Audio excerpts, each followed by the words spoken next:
ang mararamdaman mo kapag may nagsabing sinusubukan ka ng Diyos? Talaga, hindi ba parang hindi patas na tawagin tayo ng Diyos sa isang paligsahan ng talino? Dahil alam nating hindi tayo mananalo, tinuruan tayo ni Jesus na manalangin. Huwag mo kaming ilagay sa pagsubok. Ngunit ngayon pa man, nakakarinig tayo ng mga kwentong parang pagsubok ng Diyos.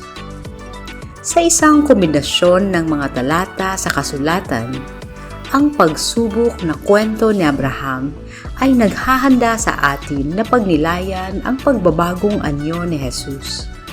Sinasabi sa Genesis, inilagay ng Diyos si Abraham sa pagsubok. Ang sacrifice of Isaac ay isang trahedya na kwento na tumatakbo sa kasaysayan. Sina Abraham at Isaac ang pangunahing tauhan, habang ang pangunahing eksena ay banayad na inuulit ng mga paglalarawan ng pagpapako sa krus.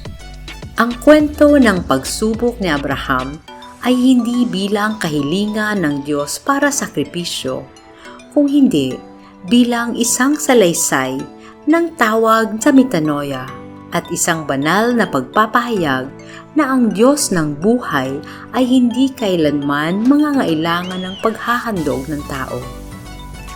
Sa liwanag na iyon, maaari nating maunawaan ang pagbabagong anyo bilang isang paanyaya sa mga disipulo na ayusin ang kanilang pananaw.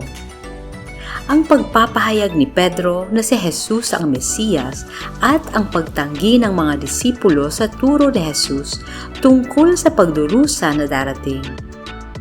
Ang kontekstong iyon, binibigyang diin ang maningning na anyo na Jesus, ang katotohanan na hindi siya ang Mesiyas na kanilang inaasahan.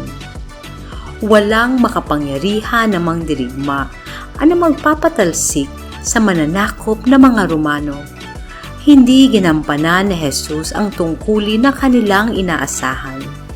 Siya ay walang kapangyarihan at mahina upang tumugma sa kanilang mga konsepto ng Diyos o isang tagapagligtas.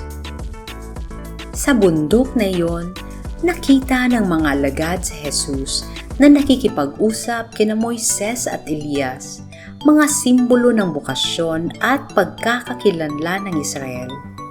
Sina Moises at Elias ay sapat na nakikasilaw, ngunit bukod pa sa sinasamahan ng dalawa, si Jesus mismo ay nagniningning ng hindi maunawaan na kaluwalhatian. Hindi maintindihan ang dapat na salita para sa linggong ito. Ito ay angkop sa atin ng mga alagad at kay Abraham. Parehong nahirapan si Abraham at ang mga tao noong panahon ni Jesus na tanggapin iyon.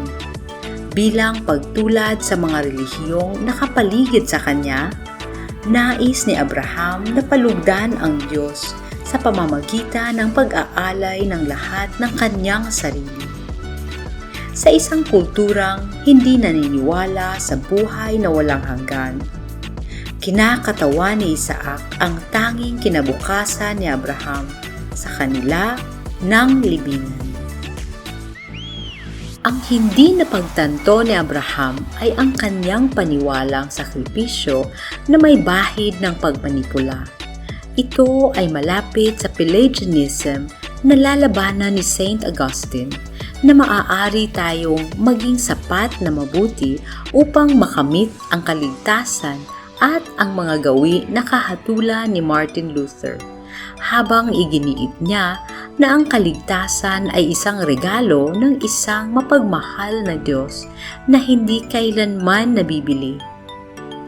Ang pagpapahina ng Diyos sa sakripisyo ay naghahatid sa atin na matanto ang paniwalang makakamit natin ang pabor ng Diyos sa pamamagitan ng anumang uri ay humahadlang sa ating pagtanggap sa pag-ibig na inaalok ng Diyos, anuman ang ating moral na pagganap.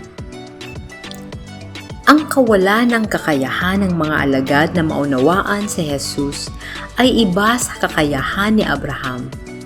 Hindi sila gaanong nagsisikap na makamit ang pabor ng Diyos, kundi nais nilang itakda ang landas kung paano dapat isakatuparan ni Jesus ang kanyang misyon, isang landas na aakay sa mundo upang makita siya bilang isang nagniningning na tagumpay.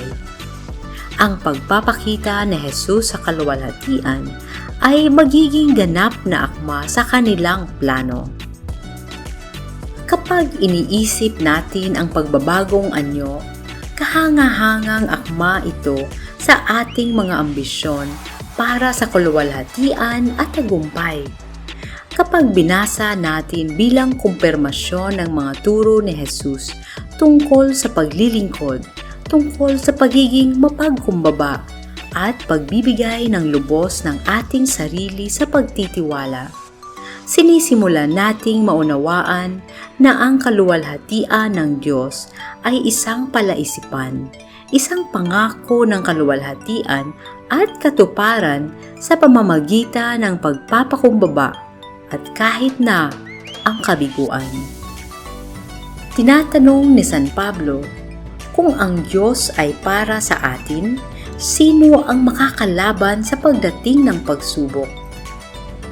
Kung hindi maaari nating ihinto ang ating pagtatangka upang matamo ang ating kaligtasan, ang ating mga pag-alinlangan at kawalan ng pag-unawa ay maaaring mabago sa mga yugto sa daan ng humahantong sa atin ng mas malalim na misteryo ng hindi maarok na pag-ibig ng Diyos.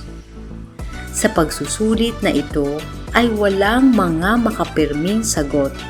Ito ay isang imbitasyon sa kalayaan na dumadaloy mula sa pagtitiwala na patuloy na tayong akayin ng Diyos sa isang misteryo na higit sa ating pinakamataas na pag-asa at pangarap. Amen.